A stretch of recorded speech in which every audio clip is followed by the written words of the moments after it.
Shalom saudara yang kasih di dalam Tuhan. Haleluya. Pada saat sore hari ini kita masih diberi kesempatan untuk kita datang beribadah, bertemu dengan Tuhan. Mari kita akan gunakan kesempatan ini dengan sebaik-baiknya. Kita akan memuji Tuhan, memuliakan Tuhan dengan segenap kehidupan kita. Karena Tuhan telah menebus kita, telah membayar kita dengan mahal. Dengan darahnya sendiri Tuhan telah membebaskan kita. Dengan darahnya kita angkat pujian ini.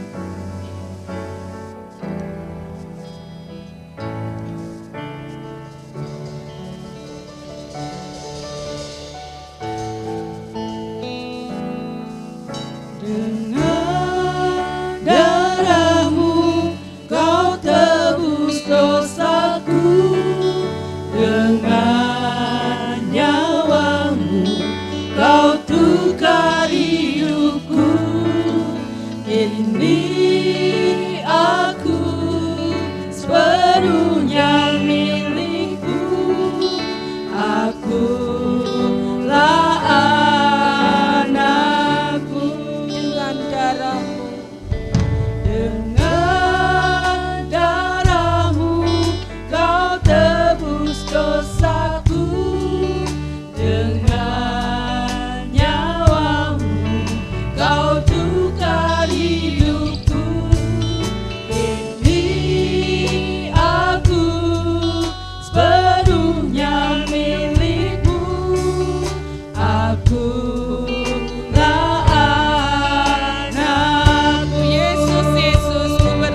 saat sore hari ini, biarlah Tuhan Engkau yang menjadi pusat penyembahan kami, Engkau yang menjadi pusat pemuliaan-Mu Tuhan.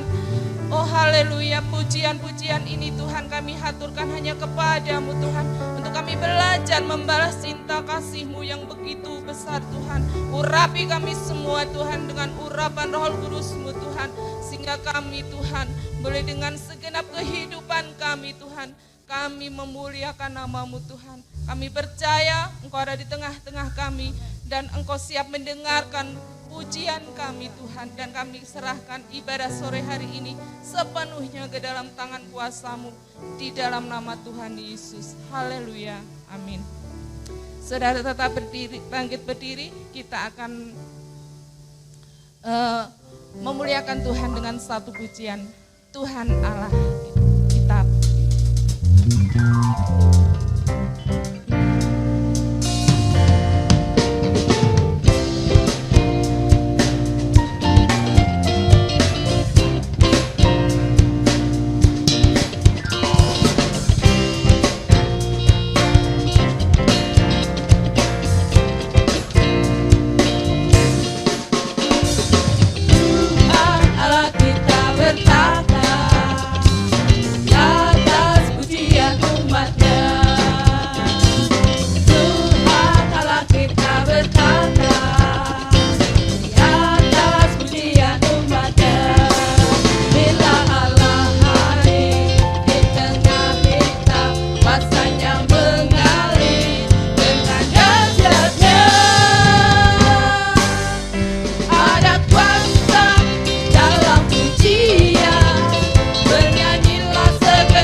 Saudara mengaminkan pujian ini, bahwa dalam pujian itu ada kuasa. Segala penyakit juga bisa sembuh karena puji-pujian kita. Karena pujian itu mengandung kuasa yang dari Allah. Kita sambut lagi dengan pujian, Tuhan, Tuhanlah kekuatan dan mazmurku.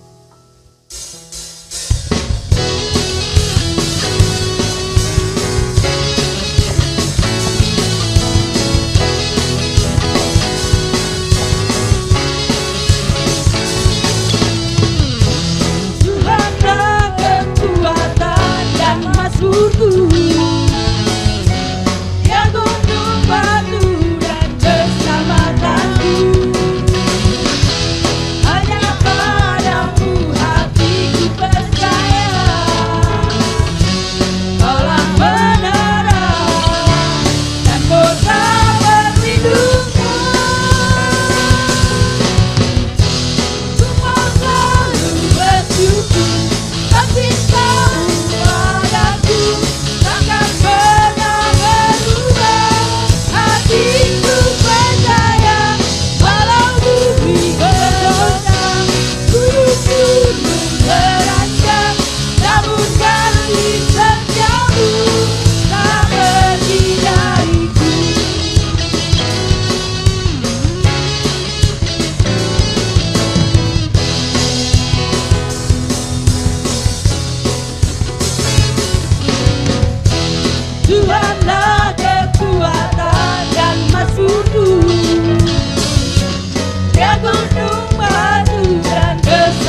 Haleluya, silakan duduk kembali. Saudara yang kasih, walaupun gunung-gunung beranjak, ya, tapi kasih setia Tuhan itu tetap ada di dalam kehidupan kita. Asal kita belajar bersungguh-sungguh kepada Tuhan. Pengiringan kita pusatkan kepada Tuhan. Meskipun musuh-musuh ada di depan kita, ya, namun kita tetap kuat. Kita dapat mengatasi atau berjalan walaupun rintangan ada di depan kita. Kita angkat pujian meskipun musuh di depan.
Seringkali kita mengalami sesuatu yang bertentangan dengan kedagingan kita. Seringkali kita mengalami kesusahan, kesedihan yang itu bertolak belakang dengan kedagingan kita. Kalau kedagingan kita ingin yang senang dan senang, tapi Tuhan ingin memproses kehidupan kita.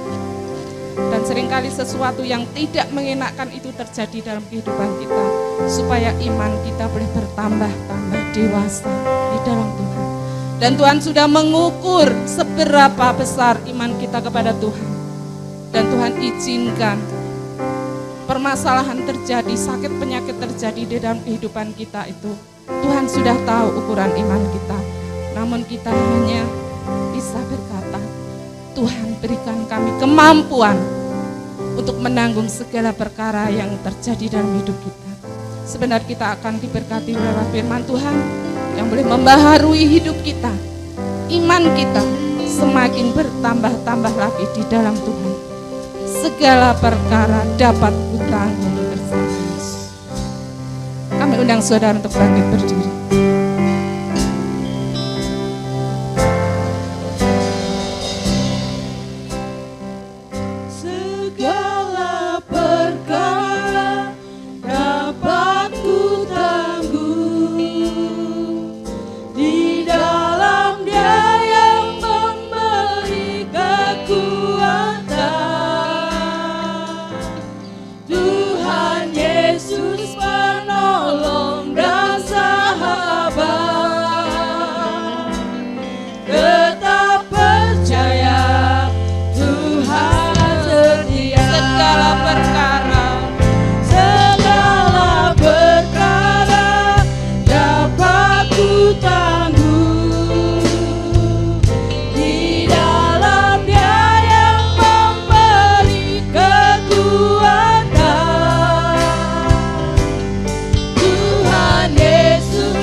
Haleluya, masuk dalam doa untuk firman Tuhan dan waktu selanjutnya kami haturkan pada Bapak Gembala. Kami mengucap syukur kepada-Mu Tuhan, karena kami punya penolong yang setia, Allah yang tidak pernah mengecewakan, Allah yang tidak pernah meninggalkan kami sedetik pun. Bahkan Kau selalu ada bersama dengan kami di saat apapun kami. Terima kasih Tuhan, terima kasih Bapa. Kami sudah menaikkan pujian kami kepadamu. Biarlah Engkau berkenan atas pujian kami umat-Mu. Dan Tuhan disukakan, Tuhan dimuliakan saat sore hari ini. Terima kasih Bapa, terpujilah nama-Mu. Saatnya sebentar kami menyiapkan hati kami untuk Engkau berfirman kepada setiap kami. Mari Bapa, mari Tuhan, berfirmanlah kepada kami lewat hamba-Mu yang sudah Tuhan siapkan untuk menyampaikan kebenaran firman-Mu. Urapan-Mu atas hamba-Mu, urapan-Mu atas setiap kami yang mendengar firman-Mu, sehingga firman yang disampaikan tidak lalu dengan begitu saja, namun firman-Mu akan tertanam, termeterai dalam setiap hati kami. Lebih dari itu, kami boleh belajar menjadi pelaku akan kebenaran firman-Mu. Terima kasih Bapa, terima kasih Tuhan. Kami sambut firman-Mu dengan hati yang penuh dengan ucapan syukur kepada Engkau, hanya di dalam nama Tuhan Yesus Kristus kami sudah berdoa dan mengucap syukur. Haleluya. Amin. Haleluya, puji Tuhan. Shalom. Selamat sore Bapak Ibu, selamat berjumpa dan salam sejahtera dalam kasih Tuhan Yesus Kristus. Kemurahan Tuhan, kita masih diberi perpanjangan umur, diberi kesehatan serta kesempatan untuk berada di dalam bait Tuhan. Ini suatu kemurahan Tuhan. Karena ada waktunya nanti orang ingin mencari Tuhan, tapi kesempatan untuk mencari Tuhan sudah tertutup. Nah, itulah sebabnya selagi masih ada kesempatan, gunakanlah waktu yang berharga ini untuk serius datang sama Tuhan. Saya ingin mengajak Bapak Ibu membaca firman Tuhan yang ada di Matius pasal 2. Ayat 4 sampai 6. Saya jemput dengan hormat, sama-sama bangkit berdiri. Matius pasalnya yang kedua, ayat 4 sampai 6. Mari kita bangkit berdiri, kita baca ayat ini. Dan bertanya, di manakah dia raja orang Yahudi yang baru dilahirkan itu? Kami telah melihat bintangnya di timur dan kami datang untuk menyembah dia. Ketika Raja Herodes mendengar hal itu, terkejutlah ia beserta seluruh Yerusalem. Maka dikumpulkannya semua imam, kepala dan ahli Taurat bangsa Yahudi. Lalu dimintanya keterangan dari mereka, di manakah Mesias akan dilahirkan? Mereka bertanya kepadanya. Mereka berkata kepadanya, di Bethlehem, di tanah Yudea, karena demikianlah ada tertulis di dalam kitab Nabi. Dan engkau Bethlehem, tanah Yudea, Yehuda, engkau sekali-kali bukanlah yang terkecil di antara mereka yang memerintah Yehuda, karena daripadamu lah akan bangkit seorang pemimpin yang akan menggembalakan umatku Israel. Belum lama kita memperingati peristiwa Natal dan masih sangat teringat jelas dalam ingatan kita peristiwa-peristiwa yang terjadi di hari Natal. Di antaranya kita melihat para Majus datang ke Yerusalem untuk bertanya sama Herodes, di manakah raja Yahudi yang baru dilahirkan? Herodes terkejut dan seluruh penduduk Yerusalem pun terkejut. Dan Herodes memerintahkan imam-imam ahli Taurat berkumpul untuk mencari tahu nubuatan tentang Mesias, juru selamat, lahirnya itu di mana gitu. Nah, setelah imam, kepala, dan ahli Taurat kumpul, mereka menyelidik kitab Taurat, menyelidik firman Tuhan, dan akhirnya mereka menemukan jawabannya, yaitu di Bethlehem. Bethlehem Yehuda. Ya, jelas di Bethlehem. Ya, itu sudah dikatakan dari ayat 5. Mereka berkata di Bethlehem, di tanah Yudea, karena demikian ada tertulis dalam kitab Nabi. Dan engkau Bethlehem, tanah Yehuda, engkau sekali-sekali bukanlah yang terkecil di antara mereka yang memerintah Yehuda. Karena daripadamulah akan bangkit seorang pemimpin yang akan menggembalakan umatku Israel. Tepat, jelas bahwa Mesias, juru selamat itu dilahirkan di Bethlehem. Ratusan tahun, bahkan mungkin ribuan tahun sebelum Yesus dilahirkan, sudah ada nubuatan. Nabi Mika menubuatkan tepat sekali, yaitu di Bethlehem. Nah, sekarang pertanyaannya adalah mengapa Bethlehem dipilih Allah sebagai tempat untuk melahirkan Yesus? Nah, pertanyaan inilah menjadi topik yang akan kita bahas sore hari ini. Jadi firman Allah sore ini bicara tentang apa? Mengapa Bethlehem dipilih jadi tempat kelahiran Yesus? Kenapa? Padahal Bethlehem itu asal mulanya itu kota yang kecil, tidak diperhitungkan. Kecil. Coba kalau kita baca itu dari kitab Mika itu, Bethlehem itu kota yang kecil katanya. Tolong bisa dibaca itu Mika pasal 5 ayat 1. Asal mulanya Bethlehem itu kota kecil katanya. Mika pasal 5 ayat 1. Mika pasal 5 ayat yang ke-1.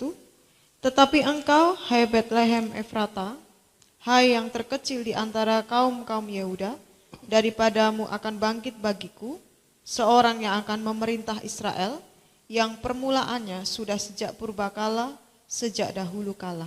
Ya, asal mulanya Bethlehem itu kota yang paling kecil. Menurut nubuatan Mika, ya. Engkau hai Bethlehem Efrata, hal yang terkecil di antara kaum Yehuda. Ini tempat yang paling kecil. Mungkin di bahasa kita sehari-hari mungkin ya kamso gitulah, kampung desa kecil. Tapi kenapa tempat yang kecil yang tidak diperhitungkan oleh percaturan politik dunia? Kok Allah memilih Bethlehem itu menjadi tempat kelahiran Yesus? Apa sebabnya? Ada beberapa alasan. Ya, alasan pertama, karena Bethlehem itu kotanya Daud. Apa alasan pertama, saudara? Bethlehem itu kotanya Daud. Coba kita baca itu, Lukas 2 ayat 4, kalau Bethlehem itu kotanya Daud. Lukas 2 ayat yang ke-4, demikian juga Yusuf pergi dari kota Nazaret di Galilea ke Yudea, ke kota Daud yang bernama Bethlehem. Ya, ke kota Daud yang bernama Bethlehem. Jadi kenapa Bethlehem dipilih Allah? Alasan pertama, Bethlehem itu kotanya Daud. Dan apa sih sangkut pautnya hubungannya kota Daud dengan kelahiran Yesus? Kenapa kota Daud dipilih? Ya, kita baca di dalam Alkitab bahwa Daud itu seorang yang hidupnya berkenan di hadapan Allah. Ya, sekali lagi Daud itu seorang yang hidupnya berkenan di hadapan Allah. Sehingga karena Daud berkenan di hadapan Allah, mulai dari keturunannya sampai tempat asalnya Daud itu pun dipilih Allah sebagai tempat untuk melahirkan Yesus. Mari kita baca. Kalau Daud itu seorang yang berkenan di hadapan Allah. Sehingga baik kotanya maupun keturunan keluarganya dipilih Allah untuk melahirkan Yesus. Kita baca di Mazmur 89 ayat 21 sampai 25. Mazmur 89 ayat 21 sampai 25. Aku telah mendapat Daud hambaku, aku telah mengurapinya dengan minyakku yang kudus. Maka tanganku tetap dengan dia, bahkan lenganku meneguhkan dia. Musuh tidak akan menyergapnya, dan orang curang tidak akan menindasnya. Aku akan menghancurkan lawannya dari hadapannya, dan orang-orang yang membencinya akan kubunuh. Kesetiaanku dan kasihku menyertai dia, dan oleh karena namaku, tanduknya akan meninggi. Ya, ayat ini mengatakan aku telah mendapatkan Daud hambaku. Daud itu orang yang dipilih Allah. Daud hambaku, aku telah mengurapinya dengan minyak. Diurapi tanpa minta, tanpa melamar, tanpa promosi, kampanye, tidak. Daud langsung dipilih Allah. Janji Tuhan, tanganku tetap dengan dia, bahkan lenganku meneguhkan dia. Musuh tidak akan menyerangnya, menyergapnya, dan orang curang tidak akan menindasnya. Aku akan menghancurkan lawannya. Semua lawan Daud akan dikalahkan, dihancurkan. Dan orang-orang yang membencinya akan kubunuh. Kesetiaanku dan kasihku menyertai dia, kata firman Tuhan. Dan oleh karena namaku, tanduknya akan meninggi. Ini janji Tuhan. Karena Daud itu seorang yang berkenan sama Tuhan. Alasannya karena Daud itu seorang yang rendah hati. Daud itu seorang yang sangat mengasihi Tuhan. Daud itu seorang yang taat kepada firman Tuhan. Daud dipilih Allah. Allah sangat mengasihi Daud. Sehingga baik keturunannya dinubuatkan akan melahirkan juru selamat. Ingat kalau dalam peristiwa Natal kita sering nyanyi Malam Kudus, syair terakhir kan Kristus anak Daud. Ya, walaupun dari Daud sampai Kristus itu melewati berapa fase silsilah, tetapi tetap disebut Kristus itu anak Daud. Di Matius pasal 1 ayat 1 juga dikatakan silsilah Yesus Kristus, anak Daud. Ya, jadi kenapa Bethlehem dipilih? Alasannya karena Bethlehem itu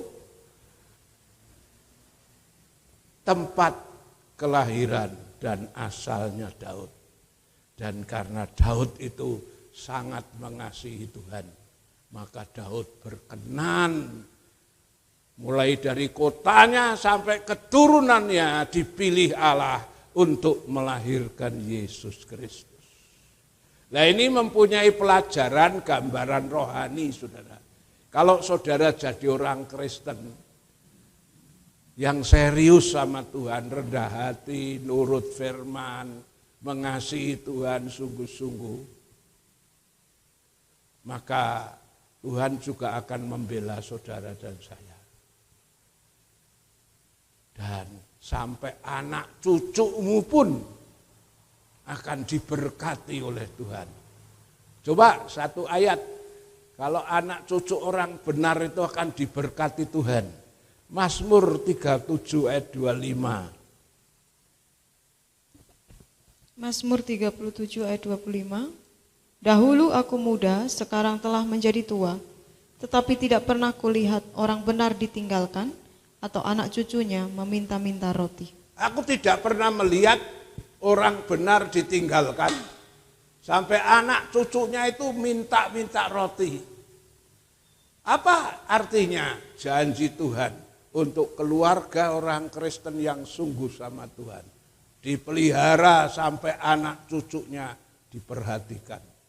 Daud seorang yang mengasihi Tuhan, Daud seorang yang berkenan sama Tuhan, maka keturunannya bahkan kota tempat asalnya pun dipilih Allah untuk melahirkan Tuhan Yesus Kristus. Alasan berikutnya, kenapa Bethlehem dipilih Allah menjadi tempat kelahiran Yesus? Alasan kedua adalah dari arti kata Bethlehem. Apa sih arti kata Bethlehem? Bethlehem itu artinya rumah roti. Apa artinya Bethlehem, saudara? Bethlehem itu artinya rumah roti.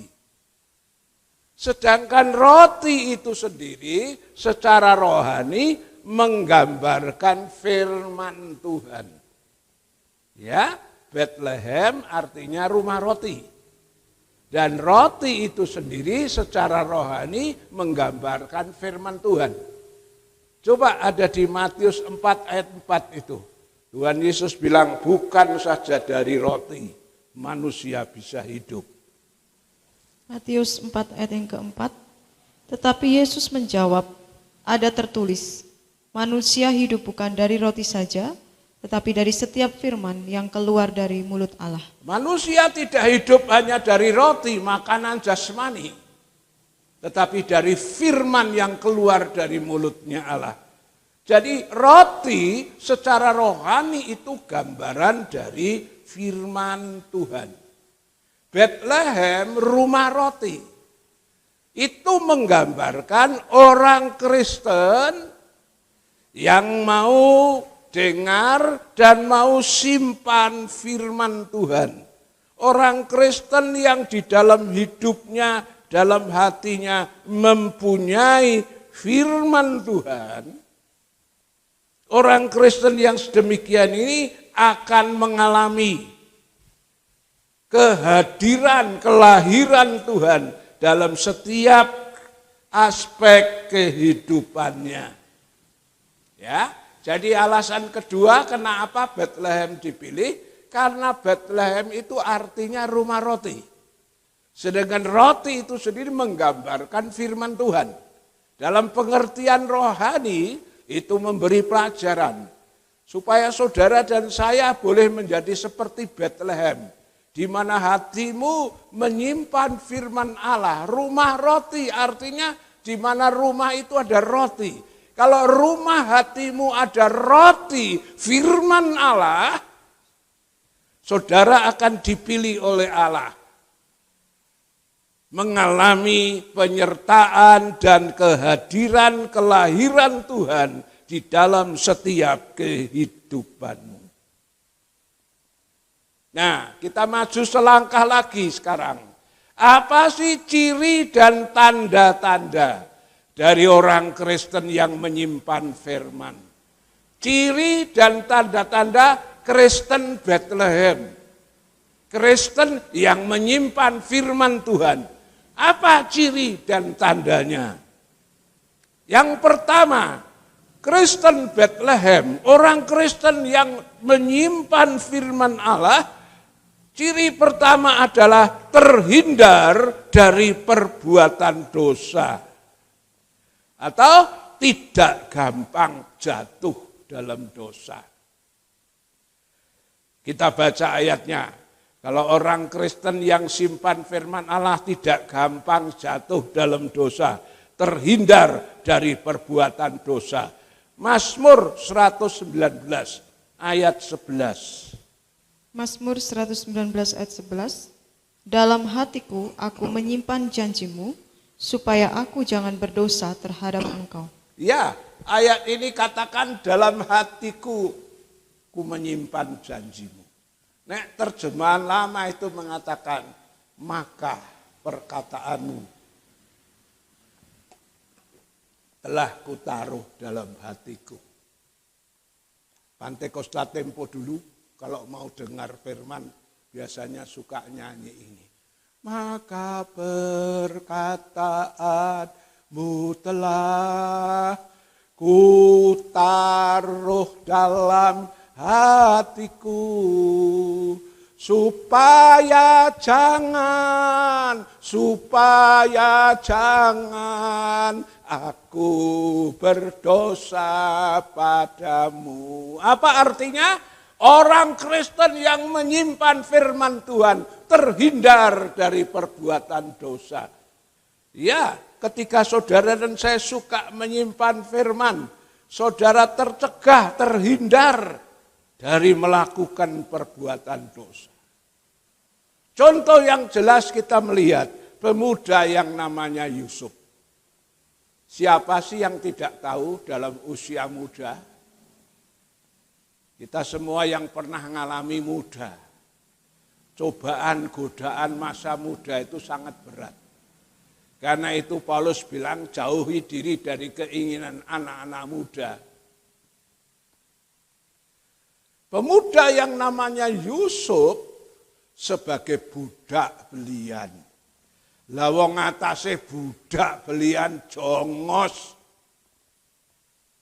Lah kok istri majikannya itu bisa tidak tahu itu. Kok bisa jatuh cinta gitu loh. Kok bisa kedanan gitu loh sama Yusuf. Dan dikatakan dari hari ke sehari mencoba merayu. Tapi Yusuf tidak jatuh. Kenapa?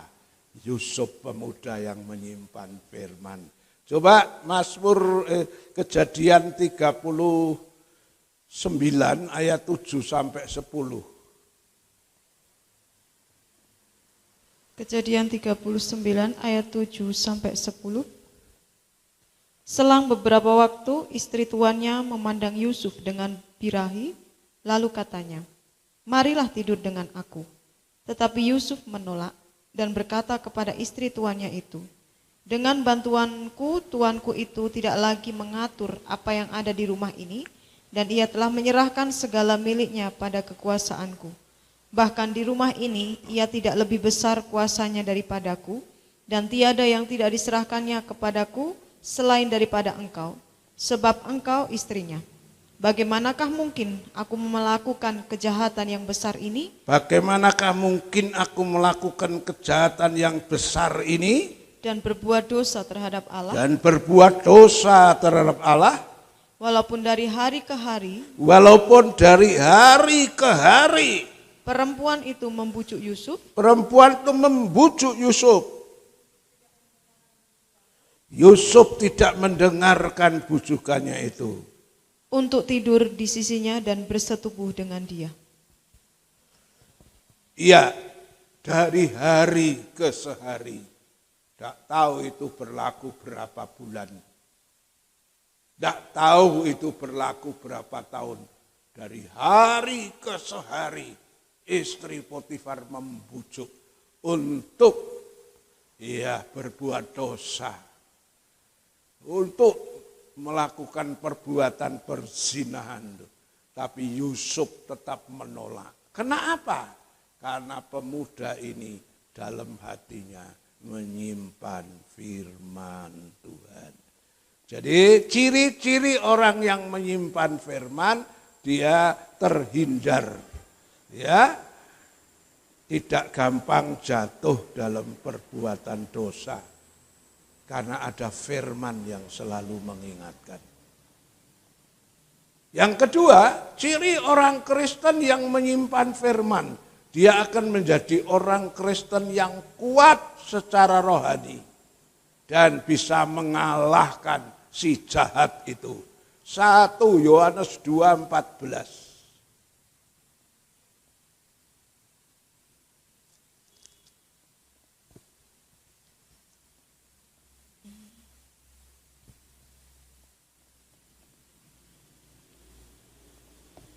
Satu Yohanes 2 ayat yang ke-14. Aku menulis kepada kamu, hai anak-anak, karena kamu mengenal Bapa. Aku menulis kepada kamu, hai bapak-bapak, karena kamu mengenal Dia yang ada dari mulanya. Aku menulis kepada kamu, hai orang-orang muda, karena kamu kuat dan firman Allah diam di dalam kamu, dan kamu telah mengalahkan yang jahat. Aku menulis kepadamu, hai orang-orang muda, karena kamu kuat. Orang muda kalau secara fisik memang kuat. Tapi secara rohani belum tentu. Justru dalam masa usia muda ini rentan terhadap kejatuhan. Itulah sebabnya Mazmur 119 ayat yang ke-9, dengan apakah anak muda mempertahankan kelakuannya bersih. Kenapa yang buat contoh anak muda? Kok enggak dengan apakah orang tua? Tapi orang muda mempertahankan kelakuannya bersih. Secara umum dalam usia muda itu usia yang rentan terhadap kejatuhan. Tapi bukan alasan setiap anak muda mesti jatuh dalam dosa. Tidak. Buktinya Yusuf kuat karena firman Allah diam di dalam kamu. Ya. Hai orang-orang muda, karena kamu kuat dan firman Allah diam di dalam kamu dan kamu mengalahkan yang jahat. Orang Kristen yang menyimpan firman jadi Kristen yang kuat. Tidak gampang jatuh. Bahkan Kristen yang menyimpan firman, dia bisa mengalahkan yang jahat. Yang jahat itu siapa? Iblis. Dan iblis itu selalu membujuk untuk berbuat dalam hal-hal yang jatuh dalam kejahatan. Tapi orang yang menyimpan firman, dia pasti kuat. Dan bisa mengalahkan jahat. Contohnya siapa? Tuhan Yesus. Waktu dalam dunia ini kan dia jadi manusia. 100% manusia. Dan Tuhan Yesus dicobai oleh iblis. Dalam 3 segi. Ya, tubuh, jiwa, dan roh. Pencobaan pertama jadikan batu menjadi roti. Ini masalah pencobaan tubuh. Roti kebutuhan tubuh. Kedua, jatuhkan dirimu dari atas, malaikat akan menatang engkau. Ini pencobaan dari segi kejiwaan. Orang senang dapat pangalembono, pujian. Itu menyangkut masalah jiwa. Nek dipuji, dilem jiwane mongkok. Rasanya itu bangga, suwenenge ora karuan. Itu segi kejiwaan. Yang ketiga, sembahlah aku, seluruh dunia aku berikan.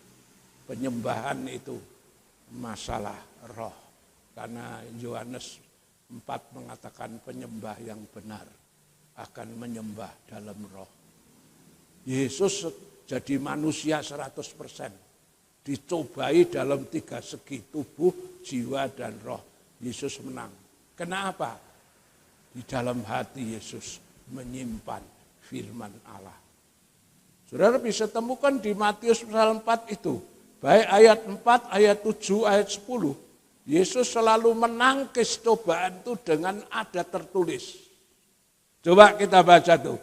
Matius 4, ayat 7, ayat 10. Matius 4 ayat 4, 7 dan 10. Tetapi Yesus menjawab, ada tertulis, manusia hidup bukan dari roti saja, tetapi dari setiap firman yang keluar dari mulut Allah. Ayat 7, Yesus berkata kepadanya, ada pula tertulis, janganlah engkau mencobai Tuhan Allahmu.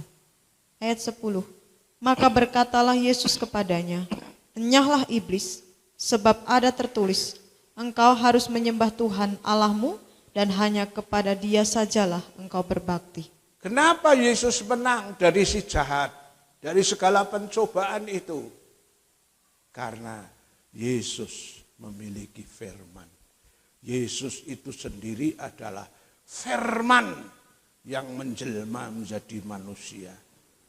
Dan sudah barang tentu dalam pribadi Yesus penuh dengan firman. Cobaan apa saja yang datang ditangkis dengan ada tertulis, ada tersurat. Artinya apa? Yesus selalu kembali, back to Bible, kembali ke firman Tuhan.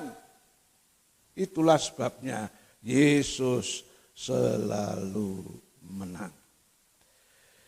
Poin berikutnya adalah berkat atau dampak dari ketika kehidupan saudara merupakan Bethlehem. Yaitu Yesus hadir, Yesus tinggal di dalam kita. Tadi Bethlehem kan dipilih menjadi tempat kelahiran Yesus. Alasannya karena kota Daud. Daud seorang yang mengasihi Tuhan. Ya, sehingga keluarganya, keturunannya, kotanya dipilih Tuhan. Nah, orang Kristen yang berkenan sama Tuhan pasti dipilih Tuhan nanti. Sampai keturunannya akan diberkati.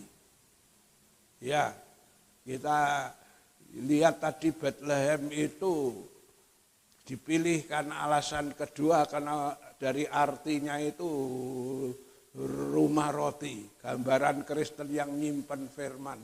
Kita sudah melihat ciri tanda orang yang menyimpan firman tadi.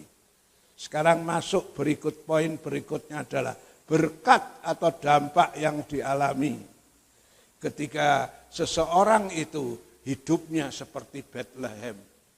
Yesus tinggal, Yesus lahir, Yesus ada di dalamnya. Dampaknya apa? Berkatnya apa? Yang pertama, dia akan menjadi orang Kristen yang berbuah banyak. Ya, Yohanes 15 ayat 4 sampai 6. Yohanes 15 ayat 4 sampai 6. Tinggallah di dalam aku dan aku di dalam kamu, sama seperti ranting tidak dapat berbuah dari dirinya sendiri, kalau ia tidak tinggal pada pokok anggur, demikian juga kamu tidak berbuah jikalau kamu tidak tinggal di dalam aku. Akulah pokok anggur dan kamulah ranting-rantingnya. Barang siapa tinggal di dalam aku dan aku di dalam dia, ia berbuah banyak, sebab di luar aku kamu tidak dapat berbuat apa-apa. Barang siapa tidak tinggal di dalam aku, dibuang keluar seperti ranting dan menjadi kering, kemudian dikumpulkan orang dan dicampakkan ke dalam api lalu dibakar. Ya, di sini dikatakan, barang siapa tinggal dalam aku dan aku di dalam dia. Kekristenan yang seperti Bethlehem, mengalami Yesus lahir, Yesus hadir, Yesus ada di dalamnya. Dia akan menjadi Kristen yang kuat dari segala cobaan dan juga dia akan merupakan satu kehidupan yang bisa menghasilkan buah. Karena di luar aku kamu tidak dapat berbuat apa-apa. Barang siapa yang tinggal di dalam aku, ya, dan kalau Tuhan tinggal di dalam kita, maka saudara dan saya akan menjadi satu kehidupan yang dapat mengeluarkan buah. Barang siapa tidak tinggal dalam aku, dibuang keluar. Ngaku Kristen tapi tidak mengalami kehadiran Tuhan dalam hidupnya. Tidak mengalami persekutuan yang erat dengan Tuhan.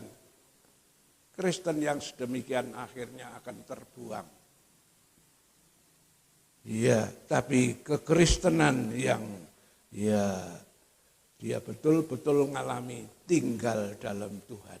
Dan Tuhan tinggal dalamnya. Seperti Bethlehem, dipilih untuk tempat di mana Yesus tinggal hadir di situ. Ya, kekristenan yang demikian ibarat pohon yang bisa menghasilkan buah. Pohon yang bisa menghasilkan buah itu gambaran dari kehidupan Kristen yang hidupnya jadi berkat bagi banyak orang. Coba lihat itu, pohon yang berbuah. Siapa sih yang makan buah dari pohon itu? Yosua itu waktu masih kecil dia pernah ngomong, masak jeruk makan jeruk. Tidak ada ceritanya kan, kalau pohon mangga makan mangganya. Tidak ada ceritanya kan kalau jeruk makan jeruk. Pohon jeruk berbuah banyak, siapa yang makan? Yang punya, orang di sekitarnya. Kehidupan yang mengeluarkan buah itu gambaran kehidupan yang bisa menjadi berkat bagi banyak orang. Nah, hal itu bisa terjadi ketika kekristenan saudara dan saya ibarat Bethlehem. Ya, ngalami di mana Yesus lahir dan tinggal. Banyak loh orang yang ngaku Kristen tapi dalam hatinya enggak ada Yesus. Maka hidupnya tidak ada ubahnya dengan orang-orang dunia.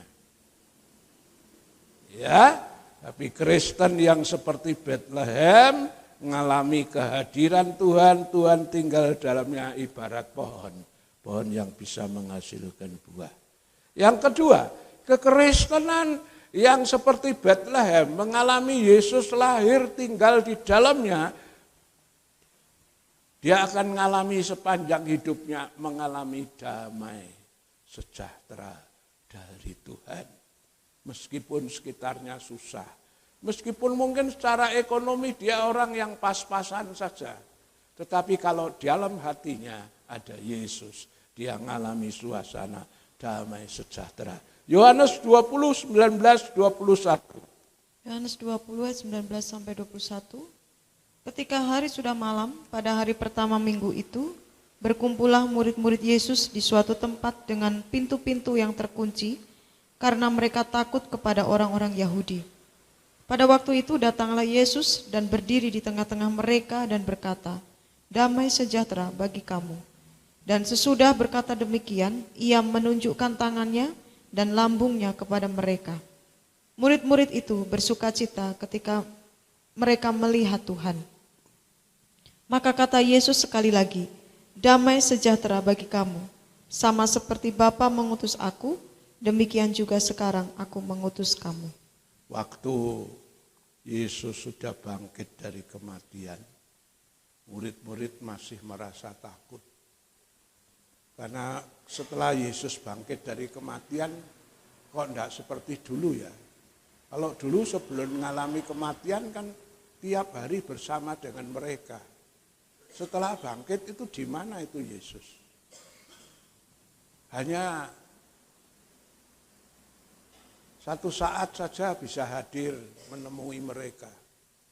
Nah, ketika murid-murid itu kumpul di satu tempat dengan pintu terkunci karena takut sama orang Yahudi, tahu-tahu Yesus masuk. Yesus hadir dan Yesus mengatakan, "Damai sejahtera bagi kamu." Sampai 2 kali, ya, ayat 21.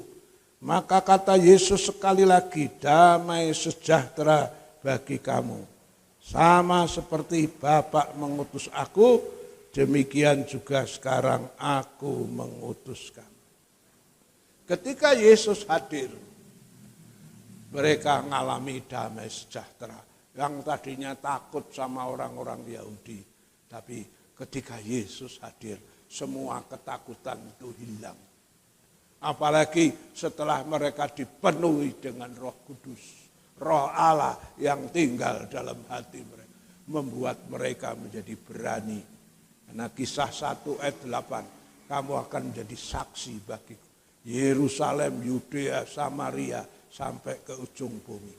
Kamu menjadi saksi. Kata saksi dalam bahasa aslinya meratus. yang artinya syahid. Jadi murid-murid yang tadinya pengecut itu sekarang ada keberanian ya untuk bersaksi ketika Roh Allah, Roh Kudus, Rohnya Yesus tinggal dalam mereka. Ya, sehingga apapun yang terjadi dalam keadaan situasi atau apapun mereka tetap mengalami damai sejahtera dari itu. Yang terakhir, ketika seseorang mengalami kehadiran Yesus tinggal dalam hatinya seperti kota Bethlehem, yang jelas adalah mereka mengalami berkat keselamatan. Yohanes 6:54 sampai 56. Yohanes 6 ayat 54 sampai 56. Barang siapa makan dagingku dan minum darahku, ia akan mempunyai hidup yang kekal, dan aku akan membangkitkan dia pada akhir zaman. Sebab dagingku adalah benar-benar makanan, dan darahku adalah benar-benar minuman. Barang siapa makan dagingku dan minum darahku, ia tinggal di dalam aku, dan aku di dalam dia. Ya, siapa makan tubuhku, minum darahku, aku tinggal dalam dia. Dia di dalam aku, manunggale kawula lan Gusti. Ya, ketika Yesus tinggal dalam kita, maka dikatakan, aku bangkitkan dia pada hari kiamat. Apa artinya? Ini perjanjian keselamatan. Jadi bukan hanya perjanjian hidup kita berhasil, ya, secara ekonomi, secara rohani bisa jadi berkat, jadi saksi. Bukan hanya jaminan ketika ada Yesus mengalami damai sejahtera, sukacita yang besar. Tapi juga jaminan yang tidak kalah penting dari semuanya adalah aku bangkitkan dia pada hari kiamat. Kapan? Ketika kita tinggal dalam Tuhan dan Tuhan tinggal dalam kita, seperti Bethlehem dipilih Tuhan menjadi tempat di mana Yesus lahir tinggal. Ya, kehidupan kita akan mengalami berkat yang terbesar, itu adalah keselamatan. Melalui firman Tuhan sore ini, Tuhan mengajak kita koreksi diri. Kita enggak usah ngoreksi orang lain, tapi coba koreksi diri. Sudahkan hidupmu seperti Bethlehem yang dipilih, di mana Tuhan mau hadir, tinggal, lahir di situ. Jangan kekristenan kita hanya sebatas kekristenan yang ya secara pengakuan KTP-nya, ada surat baptisannya, ya, yang secara formalitas engkau rajin ke gereja, walaupun itu baik, secara formalitas engkau aktif dalam pelayanan ini dan itu, walaupun itu baik, tapi apa artinya kalau kita tidak mengalami kehadiran, kelahiran Yesus dalam hidup? Ya, satu kali saudara akan ditolak dan dibuang keluar. Nah, itulah sebabnya mumpung masih ada kesempatan, mari perbaiki diri, ya, jadilah seperti Daud yang mengasihi Tuhan, yang taat sama firman Tuhan, ya, maka dia boleh mengalami Yesus hadir di dalamnya. Mari kita datang sama Tuhan. Selidiki aku, lihat hatiku. Kita enggak usah nyelidiki, ngoreksi orang lain. Tapi kita mau selidiki. Kita mau koreksi hidup kita sendiri. Apakah Yesus ada dalam hatimu? Selidiki aku, lihat hatiku. Apakah kau sungguh mengasihimu, Yesus? Kau yang maha tahu, yang menilai hidupku. Tak ada yang tersembunyi bagimu. Telah kulihat kebaikanmu yang tak pernah habis di hidupku. Ku berjuang sampai akhirnya kau dapati aku tetap setia. Tuhan ingin kita tidak menyelidik, tidak mengoreksi, tidak menghakimi orang lain. Yang Tuhan ingin adalah koreksi, selidiki diri kita sendiri. Apakah kita sudah sungguh-sungguh mengasihi Tuhan? Apakah hidupmu sudah menjadi Bethlehem, tempat yang dipilih untuk Yesus tinggal dan dilahirkan di situ? Ya, inilah pertanyaannya. Jadilah Kristen yang menyimpan firman, Kristen yang kuat, Kristen yang ada Yesus di dalamnya. Supaya apapun terjadi, engkau akan kuat dalam Tuhan. Terima kasih Tuhan untuk kebenaran firman yang sudah kami dengar. Firman-Mu mengajar kami untuk mengoreksi diri. Kenapa Bethlehem dipilih Allah? Dan sudahkah hidupku dipilih Allah untuk bisa melahirkan Yesus, untuk bisa merasakan Yesus itu lahir dan tinggal dalam kehidupan, supaya hidupku bisa menjadi berkat bagi banyak orang. Ampuni kalau selama ini kekristenan kami hanya ibarat secara formalitas. Orang taunya kami setia, orang taunya kami aktif dalam pelayanan dan sebagainya. Tetapi apakah benar-benar kami menjadi Kristen yang memiliki Yesus di dalamnya? Roh Kudus bantu kami dan tolong kami, supaya hidup kami selalu berkenan dan Engkau selalu tinggal dalam hidup kami. Dan hidup kami jadi berkat, bahkan jaminannya ketika Engkau tinggal dalam kami, kami dibangkitkan pada hari kiamat untuk masuk di dalam kerajaan sorga. Dalam nama Tuhan Yesus Kristus. Amin. Tuhan memberkati, tidak ada pengumuman lain. Doakan saja pembangunan rumah Tuhan supaya Tuhan mencukupi semuanya.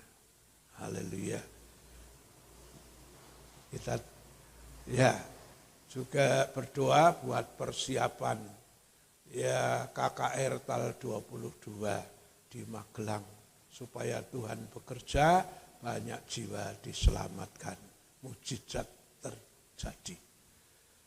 Shalom, shalom, damai Allah turun ke atasmu sekarang.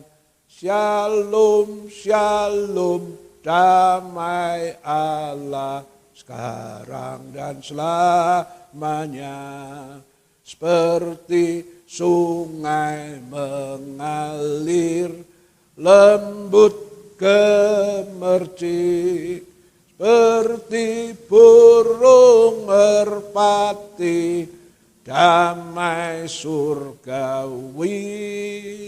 Shalom, shalom, diberkatilah kau selalu.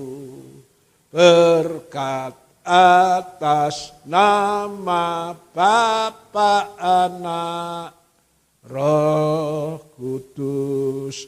Saudara yang dikasihi Tuhan, kita pulang bawa berkat Tuhan, Yang sakit disembuhkan, yang lemah dikuatkan. Yang punya masalah, persoalan apapun, kau pulang dengan kemenangan dan pertolongan Tuhan. Setiap usaha dan pekerjaan anak-anakmu kau berkati. Yang tani, ternak, dagang, wira swasta. Kerja apapun yang halal diberkati. Yang masih nganggur buka jalan. Beri lowongan kerjaan terbaik. Anak sekolah, kuliah. Kasih kepinteran, kepandaian, Tuhan membuatnya menjadi berhasil. Terima kasih korban anak-anakmu hari ini. Tatangan, sukarela, perpuluhan, nazar, buah sulung. Persembahan untuk pembangunan gereja. Tuhan Yesus memberkati lipat kali ganda. Jalannya pembangunan aku serahkan, para tukang diberi keselamatan kerja, perlindungan. Tuhan, Engkau menyediakan semua yang dibutuhkan. Kau bisa menggerakkan siapa saja, orang jemaat setempat maupun jemaat dari luar kota. Bahkan kalau perlu, Engkau bisa menggerakkan orang-orang kafir pun untuk terulur tangannya untuk menjadi saluran berkat bagi pembangunan gereja. Dan setiap orang yang sudah ikut menabur dalam pembangunan gereja kami, janjimu, mereka yang menabur, mereka akan menuai. Tuhan akan memberkati luar biasa. Terima kasih. Pulanglah dan terimalah berkat dari Allah Bapa. Kasih sayang dari Tuhan Yesus, persekutuan Allah Roh Kudus menyertai saudara dan saya hari ini sampai Maranatha. Tuhan Yesus datang kembali. Haleluya. Amin. Tuhan memberkati.